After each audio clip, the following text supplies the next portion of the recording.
Now let me tell y'all something. I done seen a lot of receivers come through this league. Some fast, some strong, some just flashy with the one-handed catches and the IG followers. But every now and then, you get a young man who don't just play the position. He owns it. And that young man, ladies and gentlemen, is Malik Nabers. See, when you talk about the New York Football Giants, you gotta start with the hope. They've been looking for a wide receiver to take them back to them Plaxico Burress, Victor Cruz type days.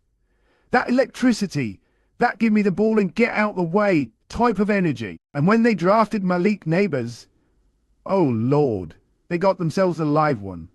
But let me set the stage. It's the 2024 NFL season, and Malik Nabers is doing everything short of walking on water. 109 receptions. That ain't rookie numbers. That's legendary stuff. 1204 yards, 7 touchdowns. Man, you can't teach that. But just as New York started believing again, the toe injury crept in like a thief in the night. Now hold on. This wasn't just some turf toe from the backyard barbecue. This was a lingering issue, one that started back in Baton Rouge when he was balling out for LSU. But the thing about this league, if you don't manage those injuries right, they gonna manage you. Let's give credit where it's due. Brian Daboll ain't just some clipboard-carrying coach. No, he's a strategist, a man who looked at Malik Nabers and said, "We ain't running you into the ground in OTAS for a few highlight reels on social media. We gonna get you right for week 1, and that's exactly what they did. He's doing good. No concern." Coach Daboll, straight to the point. You all hear that? That's the sound of confidence. That ain't just coach speak. That's a man who knows the engine in his Ferrari just needed a little tune-up. And with training camp right around the corner, Daboll and that training staff said, "We ain't taking no chances. Walkthroughs, sideline jogging, no limp.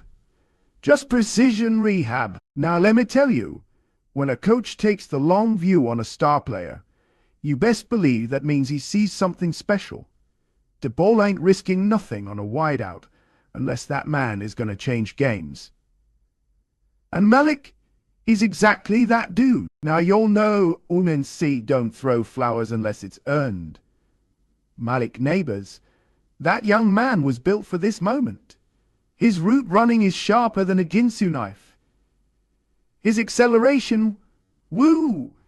You blink and he gone. And don't even get me started on them contested catches. He got that "you can't guard me" mentality in him, and it shows every Sunday. Let's look at the numbers, baby. 109 catches, 5th in the league. 1,204 yards, 7 TEDs and a massive 170 targets. You know what that means? That quarterback, Daniel Jones, or whoever they got out there, he ain't looking anywhere but Malik. That's trust. That's go make a play for me type of love. And with that kind of chemistry already cooking in just 1 season, the sky ain't even the limit. We talking outer space. Let's zoom out a little bit. Malik ain't the only one who's been nursing injury. Giants had Andrew Thomas, the Rock at left tackle, and Dexter Lawrence, the big dog in the middle of that defense, also taking things like this off-season.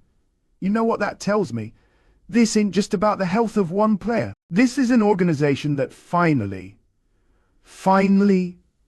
understanding the assignment. You don't win championships in June. You win them in January and February, and that starts with keeping your horses fresh. So while fans might panic when they don't see Malik in 7-on-7s or highlight reels from minicamp, the real ones know. This is smart football. Daboll playing chess, while the rest of the league playing Uno. Let me tell y'all something. I've been in them locker rooms. I done come back from injury. Ain't nothing more dangerous than a hungry wide receiver who been forced to sit out and just watch. You think Malik Nabers happy with what he did last year? Hell no. He already thinking, I want 130 catches. I want 1,500 yards. I want 12 touchdowns. I want to be the best wideout in the NFC East. You don't see that in press conferences, but you see it in the way he rehabs. You see it in the way he jogs on that sideline with no limp. You see it in the way he responds to not being on the field. He don't complain. He just grinds. And let me just say this. When training camp opens up July 22nd and Malik Nabers puts those cleats on, you better get your popcorn ready. Now listen, this division, it's like a bar fight every Sunday. You got the Cowboys with CeeDee Lamb out there stunting. You got A.J. Brown and Devonta Smith terrorizing secondaries in Philly.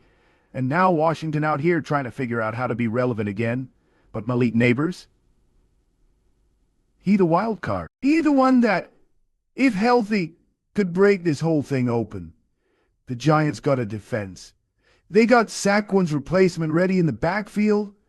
If that O-line can hold up, and Malik going full speed, ain't no telling what this offense could become. And let me tell y'all what's scarier than a dangerous team. A dangerous team that nobody sees coming. Let's not forget where Malik came from. LSU ain't just a college. It's a wide receiver factory. You talking about Jamar Chase, Justin Jefferson, Odell Beckham Jr. And now, Malik Nabers. You looking to etch his name right there. And don't think for a second he don't know it. That man wear that LSU legacy like armor. And he out here representing for Baton Rouge every single snap. Now let me get real with y'all. When a player this talented stays quiet during injury time, that ain't weakness. That ain't weakness. That's focus. You don't hear Malik out here dropping mixtapes or Twitter subtweets. He letting the game talk. He letting his rehab do the talking.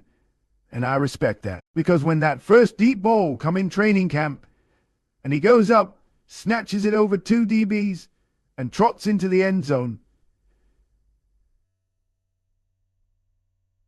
everybody go and remember, this boy a problem. So what we got here, ladies and gentlemen, is a young man with a chance to take over the league. The New York Giants got something real in Malik Nabers. Yeah, the toe injury set him back a little, but greatness don't follow a schedule. Come July 22nd, Malik ain't just coming back. He's coming for blood. He done studied, he done healed, he done waited.